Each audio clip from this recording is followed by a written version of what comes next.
श्रीमहालक्ष्मी क्षीरसागरकन्यका उत्तिष्ठ हरिसम्प्रीते भक्तानां भाग्यदायिनी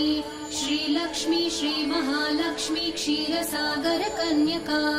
उत्तिष्ठ हरिसम्प्रीते भक्तानां भाग्यदायिनी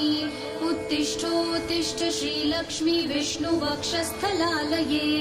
उत्तिष्ठ करुणापूर्णे लोकानां शुभदायिनी उत्तिष्ठोत्तिष्ठ श्रीलक्ष्मी विष्णुवक्षस्थलालये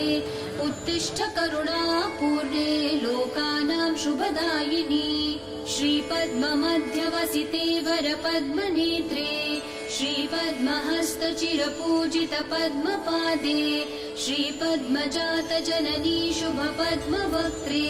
श्रीलक्ष्मी भक्तवरदे तव सुप्रभातम्।